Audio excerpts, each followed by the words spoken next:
Welcome to the 2019 Easthampton City Council Candidates Forum for Precinct 2. My name is Jen Ramsey, Executive Director of Easthampton Media.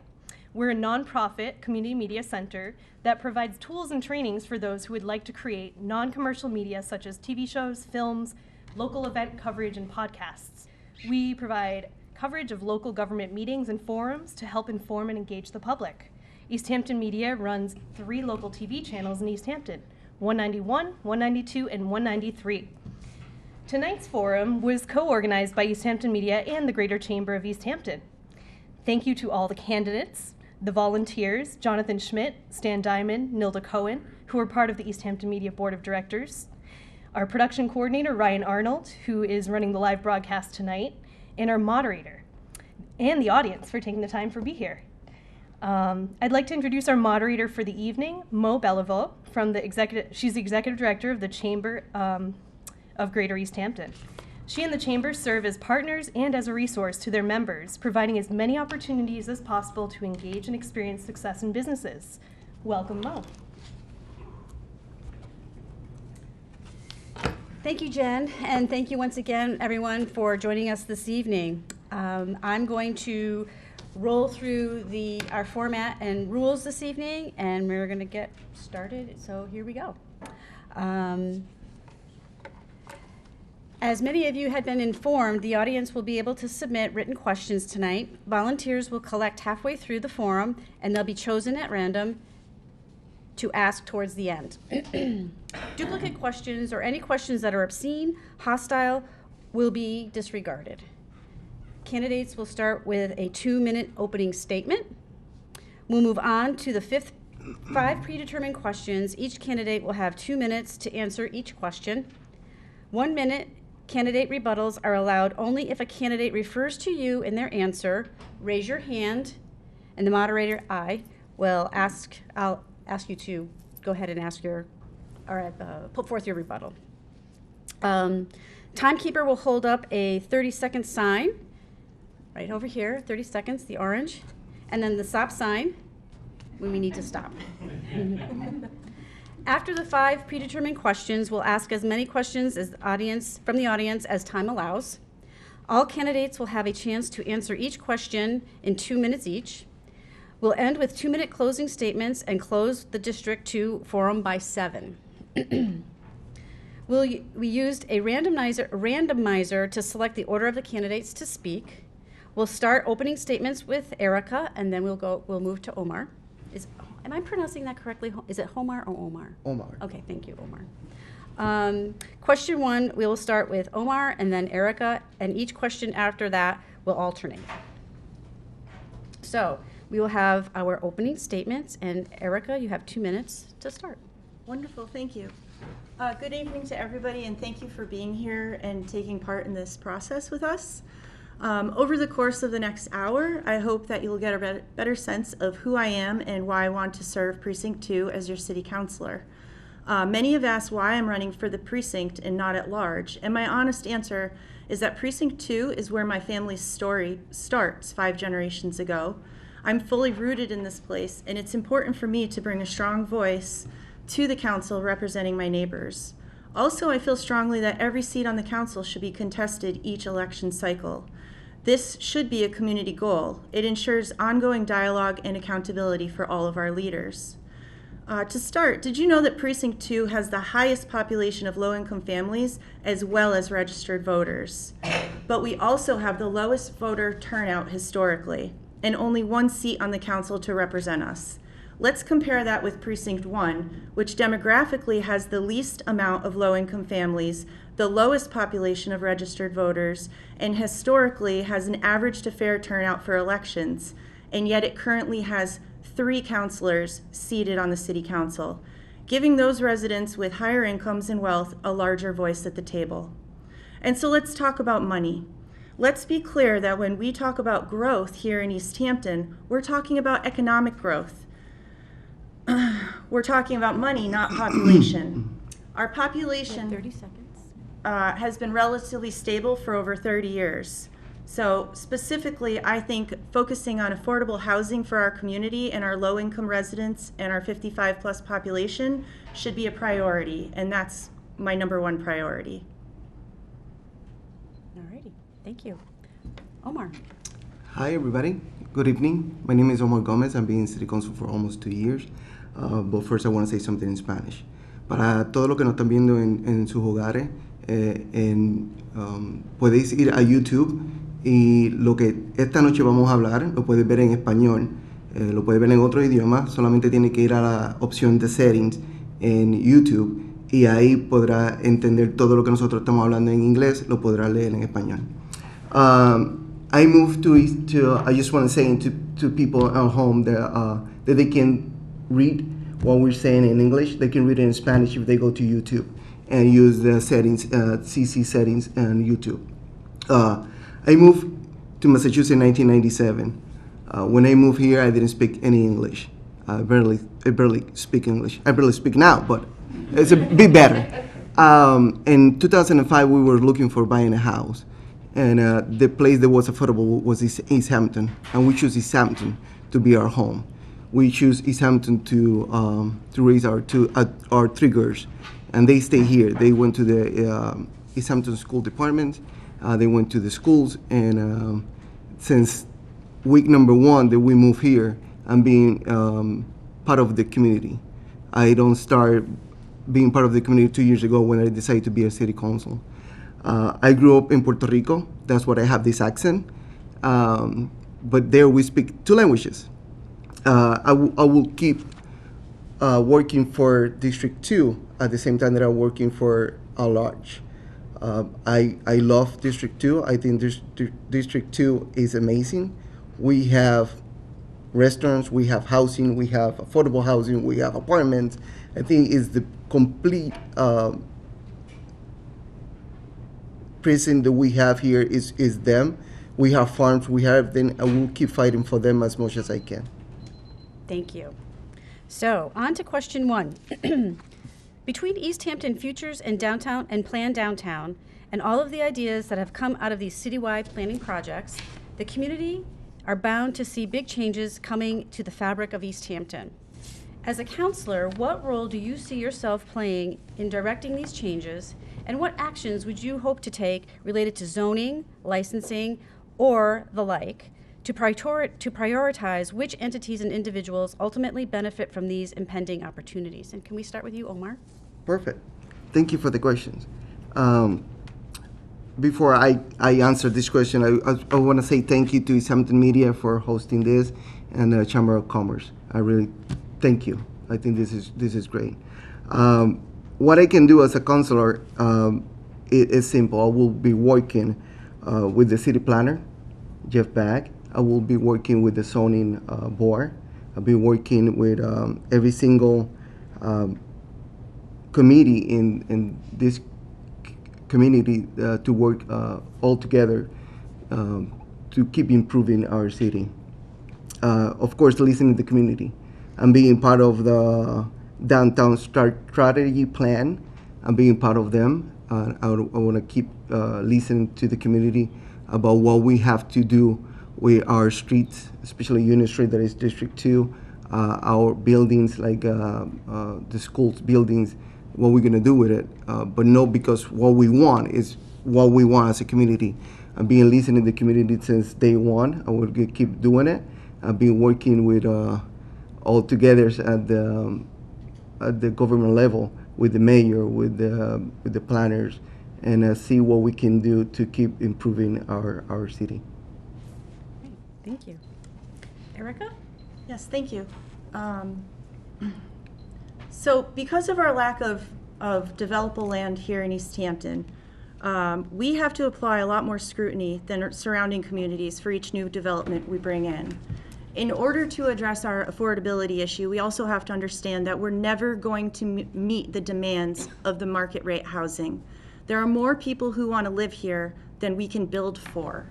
So what I would like to do as a city councilor is to work as a strong advocate for my neighbors here in Easthampton. I want to make sure that the needs of our current residents are met by exploring options in zoning, such as applying senior housing overlays to currently industrial or commercially zoned properties. as mentioned, because we have very little developable land, we have to start looking at these last bits of land and how we can use them differently. What this would also do is if we could put in another sort of Lathrop-style 55-plus community here in Easthampton, we can help get some of our older residents out of homes that may be too large for them. They're too much to maintain, and right now they don't have a lot of options of where to go. Something like Harvest Valley begins at $312,000. That is out of reach for a lot of folks who are in their retirement years, living on fixed incomes and facing a lot of expenses. If we could get them into these new homes, then the families that are looking to purchase new homes and are going outside of Easthampton would be able to capture these homes that they're moving out of. So it's a large problem, but I see that as one solution I think we can work on as a community. Along these lines, I would work hard also to try to find a private partner and focus on the development of these communities in what is now, there are these concept designs called agri-hoods, where the development actually embraces open land as part of their design components. They're focused around agriculture, they increase biodiversity in a community, and they support local food production. Thank you. One of the topics raised multiple times in the community feedback reviewed was the need for more affordable housing and rent-controlled properties, which have also come up repeatedly during of the projects mentioned in our first question.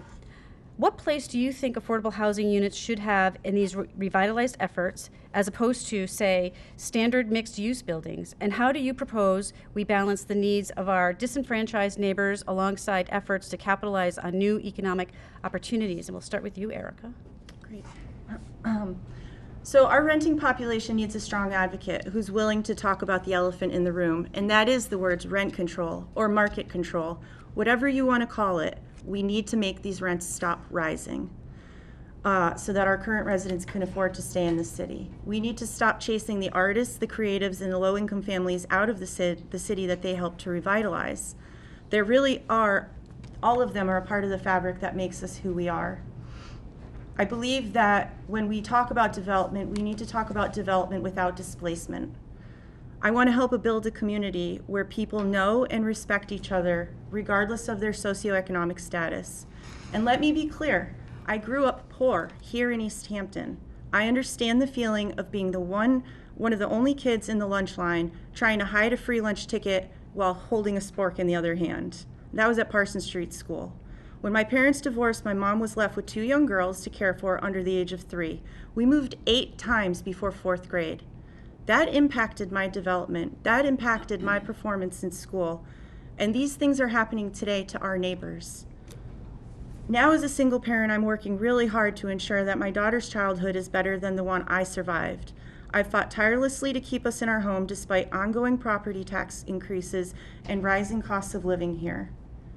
A key component of my success as a homeowner has been accessing resources that are available to all of us, such as the CDBG, Community Development Block Grants, and the Mass Solar Loan Program, both of which have helped me to rehab my home, which is over 100 years old, and to install solar panels, which have now made us energy neutral in the electric scene. We're making more energy than we use every year, and we're banking energy that helps us throughout the year, through the cold seasons. And these are resources that are available to all low-income families in Easthampton, and I'd like to advocate for them and make them more available. Thank you. Omar. Can you repeat the question? I can. One of the topics raised multiple times in the community feedback received was needed for more affordable housing and rent-controlled properties, which have also come up repeatedly during the projects mentioned in our first question.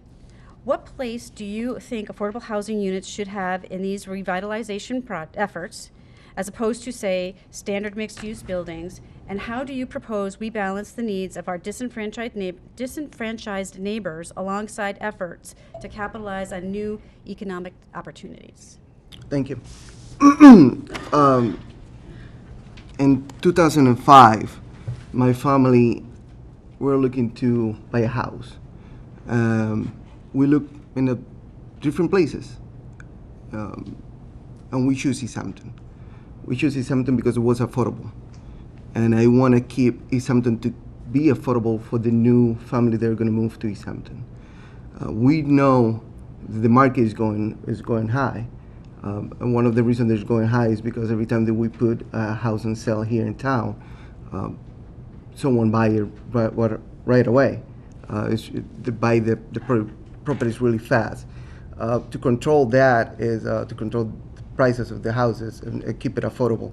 It's kind of tricky and it's kind of hard. But making the connections with the state legislators, not just with Dan Kerry, I think we can work all together at the state level to try to control that as rent control and house price control. Probably a few weeks ago, California started doing it. California started doing the rent control. I think we have to start doing it too. It's unfair for the families that are renting an apartment, and when the owner, they don't want it there, just raise their rent just to keep moving people. And we have to protect those people here in our city. I think it's really important that we have to keep watching. 30 seconds? Yes, I see the orange thing. I think it's really important for us to keep working really hard with the new developers that are coming to our city. It's true, our district is kind of small to build more buildings or more housing. But at the same time, we have really huge opportunity in 130th Street and other places in our district too, to build houses and apartment that being affordable, including the two buildings, the two new when we're gonna build. I know, but it's really important. 2 minutes flies, I gotta say. Yeah, That right. really You fast, see, I'm not the only one. Okay. It's only us. Alrighty, so during this past term, there have been many issues brought to the council that speak to one basic need shared by all people, to feel safe. For example, recent resolutions from the city council have touched on issues like discrimination, gun violence, and reproductive freedom, to name a few. Some argue, though, that these broad statements from council do not directly affect the lives of the people living in Easthampton. Do you agree? During this next term, what would you hope to accomplish as councilor, either by supporting initiatives, enacting legislation, or the like, that could directly impact the lives of individuals who may still question how safe or supported they feel in our community? And Omar, we will begin with you.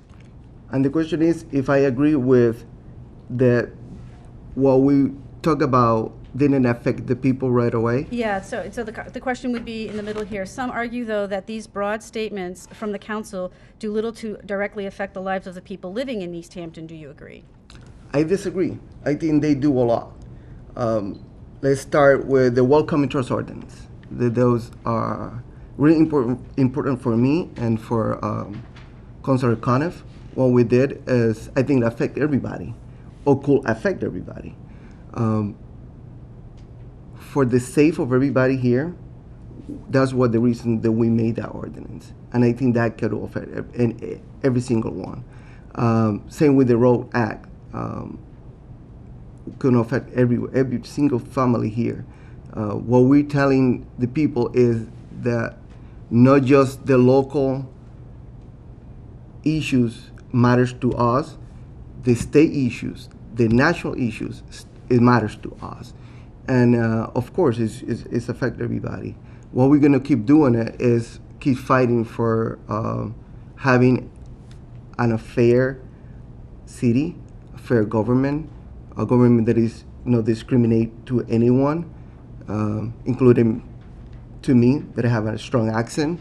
I want everybody to feel welcome, to feel comfortable, and if someone don't believe that affect every single people day by day, they don't know what discrimination is. It's a bunch of reasons that people discriminate. Discriminate because Latinos, discriminate because they're homosexuals. They're gonna discriminate for any reason, and we are here to protect those people. And yes, it's every day. It's every time that we talk to people. You see that, and that's why we have to keep fighting, and we have to keep doing those ordinances. We have to keep doing those resolutions to keep telling people that we are here to listen them, to protect them, and let everybody know that here is a safe place to stay. Perfect. Thank you. First part of the question, I'd have to say that I do agree in part, because I think that resolutions can be very important, but we should be more concerned with the way that we're rolling them out.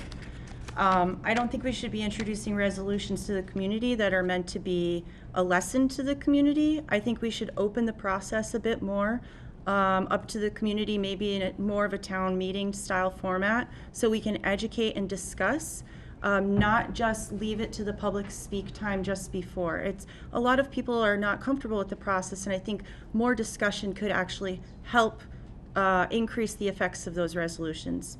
So although I understand and I do feel that the ultimate goal of them was beneficial, I think we could tweak how we present them and engage our residents. The second part of the question is, what would I try to accomplish initiative-wise? I think it's also very important that we begin to address the opioid epidemic here in our community.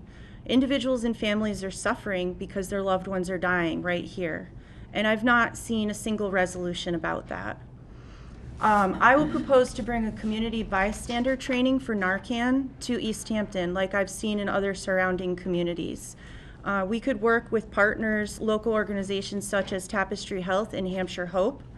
Again, this is an area where the resources are there, and we as a community need to acknowledge their presence and access the trainings to bring them much needed help to our neighbors. I'll just say that there's a number of times a week that either the Easthampton PD or the fire department shows up in my neighborhood and administers Narcan to my neighbors. You explain to your 11-year-old daughter what the 4 cruises are doing out inside a front of your house. It's a really tough situation, and there's a lot of people suffering, and we've done really nothing about it in town. And I think this is time, and this is something I'm passionate about bringing to Easthampton to support our neighbors. Thank you. Now, we're conscious of the fact that you participated in a forum focused entirely on our planet's climate crisis, and yet it remains one of the issues we really can't talk about enough. As we face down a future of extreme and unpredictable weather patterns and the subsequent ramifications that are likely to be faced here at home, who or what in Easthampton do you see as most vulnerable to these changes? As counselor, how do you intend to help Easthampton prepare for this future, and what actions would you take to ensure the protection of what you consider most valuable? Erica, we'll start with you. All right. Because the 2 minutes goes by quick, I had some ideas. I'm going to stick to it. Basically, infrastructure alongside youth, elderly, and low-income families. Those are who I feel are vulnerable and want to make sure that we are planning for not only unpredictability that comes with the weather, but the price tag that comes with this unpredictability. One small project which I think would make a big difference is with a downtown parking garage. We've been all talking about the need or challenge of parking in the city as it pertains to visiting local businesses. But what about the challenges renters face when the only parking available to them is on street parking, which in the winter becomes unavailable?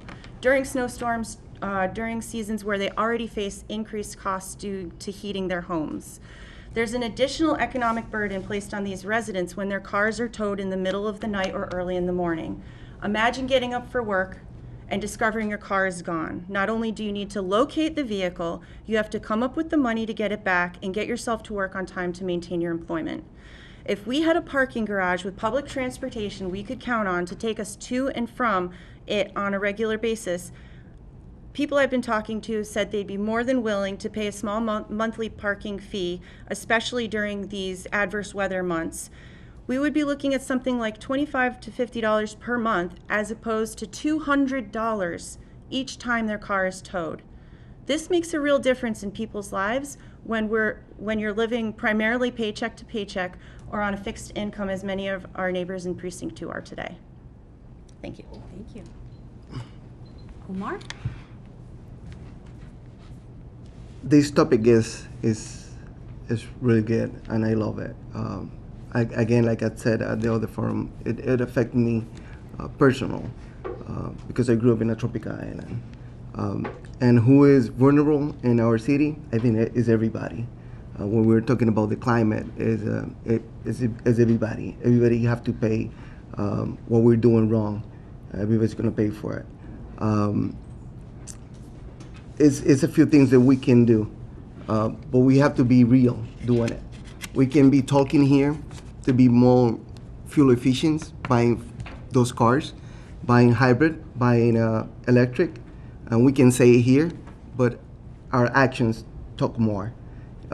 We cannot be here talking about, we're going to do the city more green, we're going to do ordinance to enforce a few things to be more green in our city if we don't take the first step at home. We cannot talk about pushing the city to buy a fuel efficient car when we're driving a truck. There's a 10-cylinder. I think everything have to start at home. Something really important that I want to do, and I want to do it soon, is having a conversation with the school committee, because I think education is first. I think education is huge. We have to start educating the little kids how to recycle, because it's not just plastic, it's different plastics.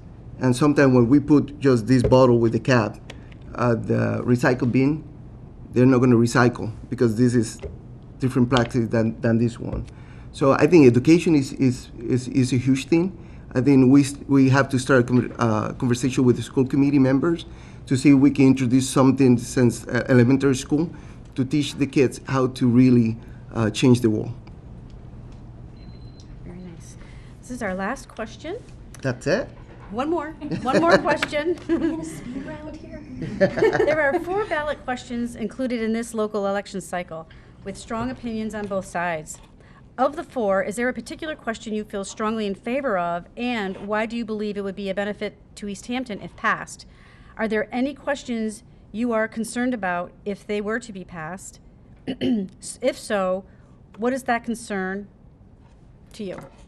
And now we'll start with you, Omar. It's only 2 minutes? Can be 10 for this one? No. It's the last one. Two. First, yes, definitely, it's a few questions. Basically, 2 of the questions is really similar, but one that I'm really 100% supporting is the 4-year term for the mayor. Why that one and no ranked choice vote? I think because with a 4-year term mayor, we're going to have a more stable government in our city. Our neighbors, Northampton, Holyoke, Springfield, they have a 4-year term. So when they go to Boston, they have more credibility because it's a government that is more than 2 years, so they're going to take it more seriously. I think that's really important. I think we should all vote for 4-year term. Again, it's not going to take effect right away. So if someone is their concern is because they don't want our mayor now to be 4 years, don't worry about it. When you vote for her, it's going to be only 2 years now. It's going to be, I think it's 2023 when this is going to start. But 100% 4 years, I think it's really important for the city having a government that is stable and work together with the other ones. The concern that I have with the other questions is just ranked choice vote. Not because I'm against it. My concern is that if passed, some people that could understand it stop voting, coming to our polls. That's the only reason that I'm a little bit afraid of it. I think it's a great idea too, but my concern is that I think education have to be out there to explain people what it is, and my concern is that the people stop voting because they couldn't understand the process. But I'm 100% with that too. Excellent. Erica. Yes, great, thank you. I'd like to talk about question 4, which is has the municipal light plant. I believe this question hasn't gotten its fair amount of attention, and it is the most important question to support on the ballot. Just if we've seen recently action by Senator Markey in an attempt to block charter from increasing the cost to consumers that are in Tier 1, right? That's all of our low-income families in Precinct 2. Tier 1. And what would happen if charter had their way is all of the cost of internet, which is pretty much a mandatory utility at this time, it would double for people that are on fixed incomes and have little to spare. I think that the municipal light plant It won't cost us any additional money, and it opens the doors to break up the monopolies, not only in internet and cable, but also power supplies. It opens up opportunities to explore partnerships with nearby communities who also have municipal light plants. And I'd like to see us establish and develop a municipal light plant to its full potential. It's for the people, it's by the people, it's a model that I fully embrace. And again, it comes with significant economic benefits for all of us. Again, tying it back into the solar panels. If we had microgrids here in the city, we could all be feeding into the microgrids someday. A municipal light plant is the step that gets us there. So I think question 4, for me personally, and for the rest of us, is one of the most important on the ballot. Thank you. Yeah, So that- You want my other thing? Yeah. That concludes our question portion of our program, and we're going to move to closing statements. So, Audience questions. sorry? Oh, I'm so sorry. Thank you. Wow, okay. So, we started with Omar, so we're going to start with, I'm sorry. All right, so we started with Omar, so we're going to move to Erica. You'll start with us off. Is that okay? Number of affordable housing projects have been completed in town in recent years. What is your opinion of the projects that have impacted Precinct 2, such as Parsons Village? I think that Parsons Village it provided much needed bedrooms for residents.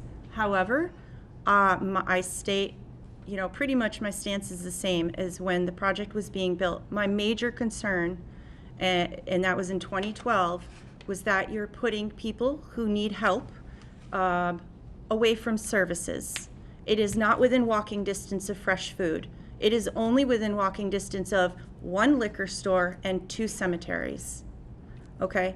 I think that if we want to really help our neighbors, we need to be putting developments closer to fresh food, closer to services, closer to public transportation. And that's what I would like to see us moving forward, is developing housing that is more accessible to services. Food, library, medical. We have all of that in town, and we have plots of land within reach there, and that's what we need to be looking at. My neighbors are wonderful. My kids play on the playground. It's been a great addition to the community, but my concerns are still that it is not within walking distance to anything other than the liquor store. And I unfortunately do see some of my neighbors only when they're going back and forth with their nip bottles. And that's sad for me. I want people to have better lives. I want them to have a chance. I would rather see them walk to Big E's to get fresh vegetables. So, and also in saying that, I would like to be a part of developing programs at Parsons Village. I would like to see some parenting workshops. I would like to see GED support. Perhaps some substance abuse counseling or groups could meet there. There's a wonderful community center that's being unused. So that's my thought. I'm 100% for affordable housing, and I want it to be centered near services that are going to benefit the residents who live there. Omar? Parsons Village. I think that was a great idea. I used to live in housing. I used to live in housing similar to Parsons Village. Then we don't have anything around to walk and buy stuff. And that didn't stop me to buy a house. I think the community is doing great. I think the community having that kind of project is amazing. Parsons Village is not the only one. We have 15 Cottage Street in our district too that is affordable. Like Erica said before, we don't have a lot of space in our district, and if the space that we have was there to build these apartments for being affordable, I think that was great. Maybe as a city we have to do more to provide better accessibility to those families, to get in better accessibility to go to the library, to go to the supermarket, to that. But definitely I 100% support that kind of project, not just those ones, anywhere in our city. I think all the places in our city, they should have similar to those apartments, and 100% support them. Thank you. Do I get to add anything because my name was mentioned? Do I have one more thought?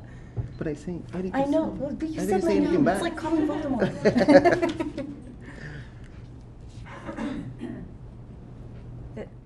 That he, Yeah, I just thought, I was just thinking of One Ferry Street and had one comment on that if I could maybe So- just. That can be a rebut. Is it a rebut? What I'd like to say is that with the development of One Ferry Street, right now, I think the math on it is like 160 units and 90 are affordable. The math is flipped where there's more market rate housing than there is affordable in there. What I would prefer to see is more affordable and less market. So, in moving forward in Precinct 2 in these larger projects, I would like to see the emphasis on affordability rather than market rate. And that's, thanks for saying my name.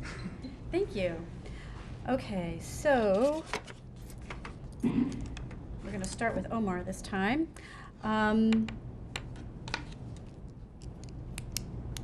This particular question, I'm going to kind of, well, I'll just start from the beginning.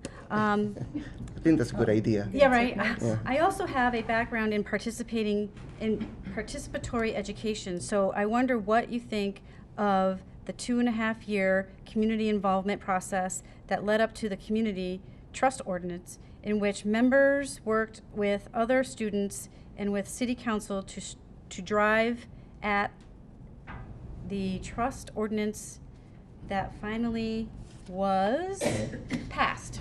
Do you think that this is a good model of community government process? So simple, right? The answer is yes. It's a great model. Why? Because as a government, we are telling everybody that everybody here in our city is welcome, that everybody here in our city is safe, that if you see something and you want to report a crime, report it. The police are not going to ask anything just about the crime. Yes, we have to keep going we have to keep going forward with that. What was the other part of the question?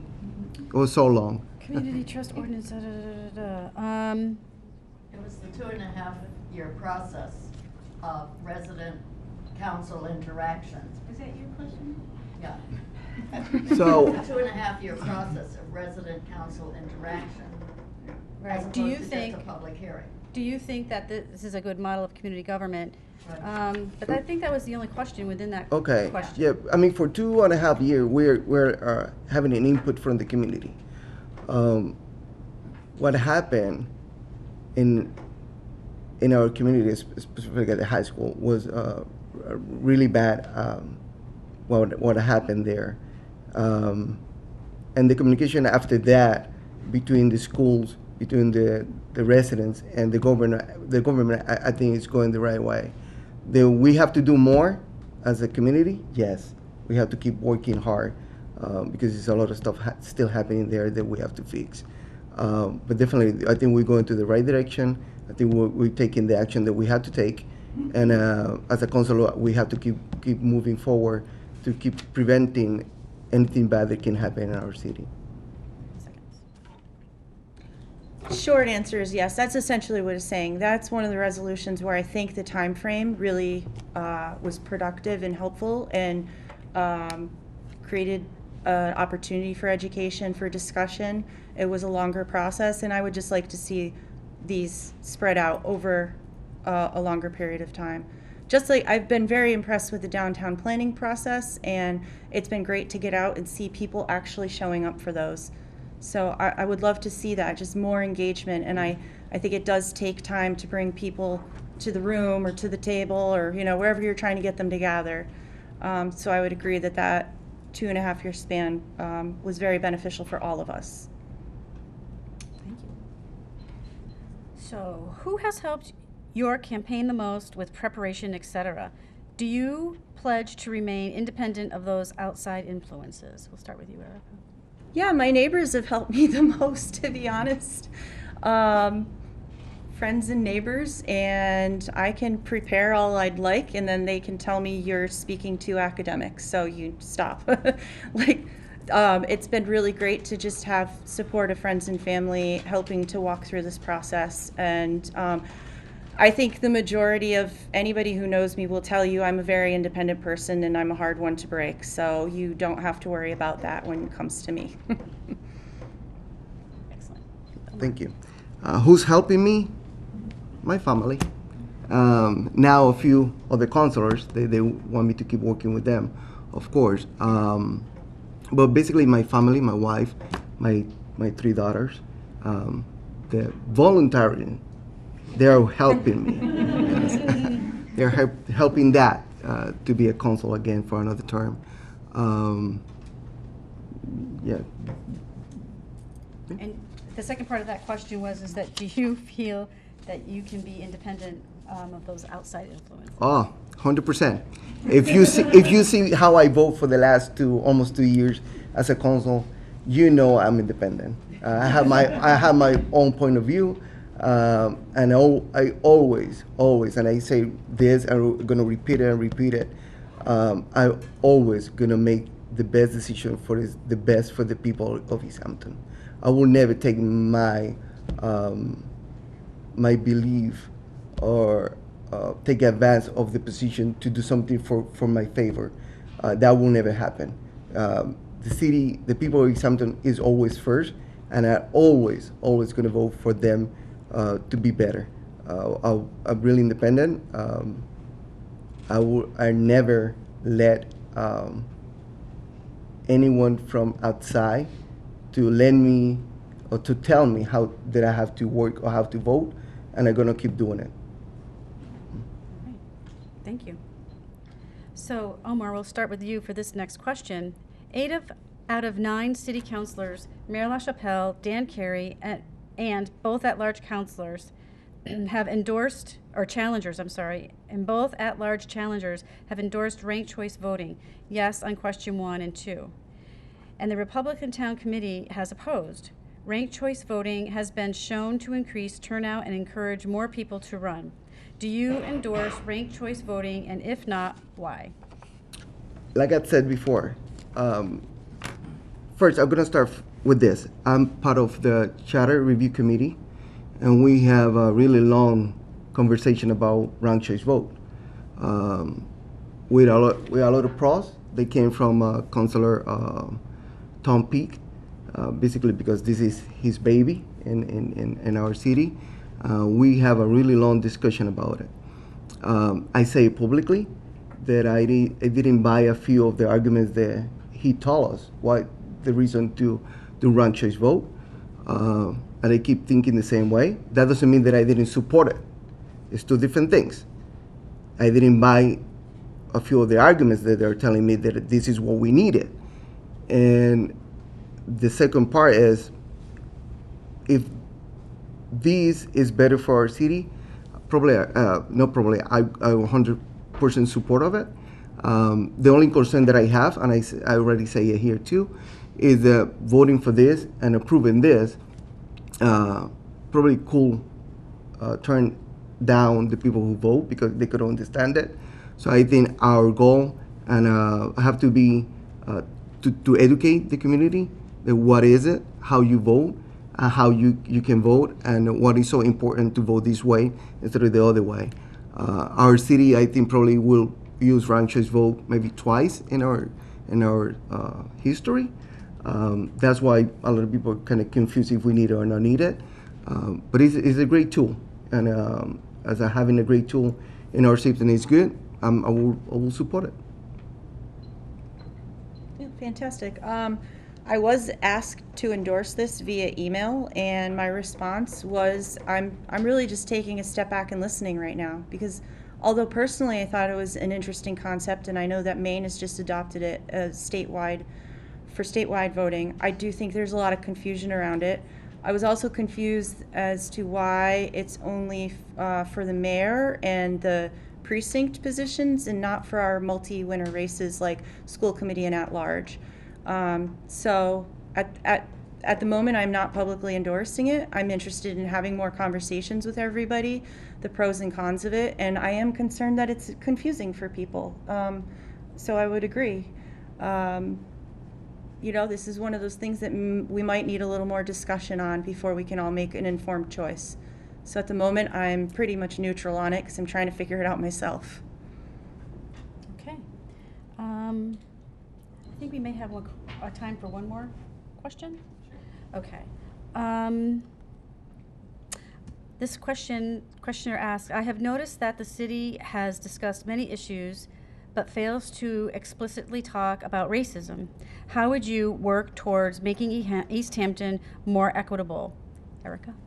Sure. I think Omar mentioned before, education is key, and I think the process that the city went through with the Department of Justice, we have that city spirit report, and we have action steps to work on that came out of that process. I think starting, elementary school all the way up, we have to be educating our youth. We have to be creating spaces in the community where we gather. We need to get people out of their houses to gather so that we can just get to know each other, neighbor to neighbor. For me, addressing this issue just starts at the basics of going back to the beginning, community building, starting with the schools, hosting block parties in your neighborhood, once or twice a year where people come outside and just meet on the street and talk to each other. So for me, I'm a proponent of community building and engagement as a way to address this.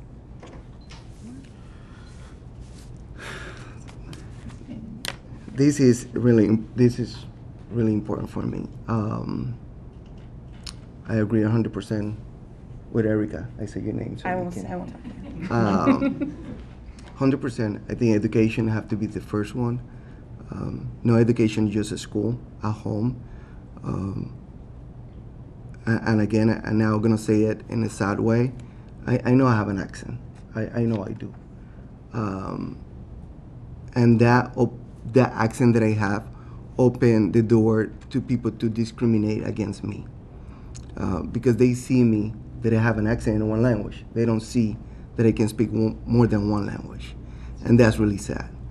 And that's why education have to be number one. I agree with Erica. We have to start with elementary school, teach the kids the accent, the color, how you look. It doesn't have to be anything with who you are. We have to keep working really hard in this community to eliminate racism. It's still there.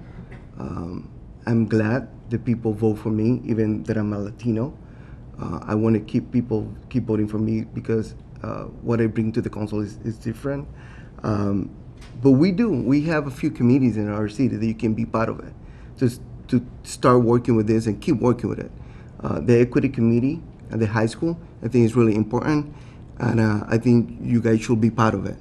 The CRC here in our town, in our government, we have the community relation committee, and people should be there, should be part of it, should be part of the conversation, and start working and start discussing about the issues that we see, that we face every single day.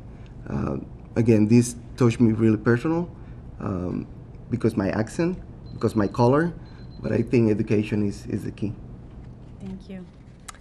Okay, so we're moving on to our closing statements, and since we started with Erica with opening statements, we're going to start with you, Omar, for your closing. Thank you. Again, thank you to the Easthampton Media to hosting us here and the Chamber of Commerce. I think you guys are doing a great job. You're going to stay here for another hour for the council at large. This November 5th, please vote for me again. 2 years ago, I make history being the first Latino being elected here in our city. Now I don't know, I'm not gonna make any history, but what I'm gonna make is keep working hard for our district. That is amazing. Like I said before, I think our district have too many stuff. We have since Chinese food until farms. Is that diverse, and I think you need a diverse guy to represent that diverse community. I'm independent. I work really hard. I make connections with the other councilors. I make connections with the state reps, I make connection with the mayor, and I want to keep working for our community. Please, this November 5th, vote for me. Not because I'm the best option, because I think Erica is a great person too, but I've been working for you guys for 2 years, and please give me the opportunity to keep working for you. These past 2 years was amazing, and I'm going to keep doing it. I'm part of this community. I choose to be part of this community, and I want to keep fighting so hard to keep changing this community for better. So thank you. Thank you. Erica? Great, thank you, Omar. I'd like to close with where I began, basically. Our goal as a community should be that every elected seat is earned through a contest. It ensures ongoing dialogue and accountability, and furthermore, it breeds engagement. When we have contested mayoral races, more people come out to vote historically than when we have uncontested races. This tells me that people clearly want to make a choice. They want to be heard, and our job is to make sure we encourage our friends and neighbors to throw their hat in the race whenever possible. I'm a fifth-generation Easthamptonite, but I have firsthand international experience through my employment at the University of Hartford, managing an international program. I've made the decision to invest in this community time and again, and I've offered my service to volunteer committees at points I thought were appropriate and manageable for me and my family. I served on the Easthampton Cultural Council. I volunteered to photo every bear in 2012 for our Bear Fest poster, and I sat on the Master Plan Implementation Committee in the past to help our community take a look back at progress that we committed to pursuing. I regret that these forums are limited in time, and therefore I'm limited in the amount of information I can give you and the ideas that I can present to you here. So what I want to end with is an invitation. Please email me, floodprecinct2@gmail.com, or reach out to me and let's have a conversation in person one-on-one. I do work remotely. It saves gas, and it means I'm local the majority of the time. I'd be happy to meet for a coffee. Let's talk. Stop by the Rotary, stop by the pond when you see me standing out. I always tell my kid, teamwork makes the dream work, and what I'm asking is for you to give me a spot on the team for the coming season. I want to share my passion and experience with you and with Precinct 2. Hey.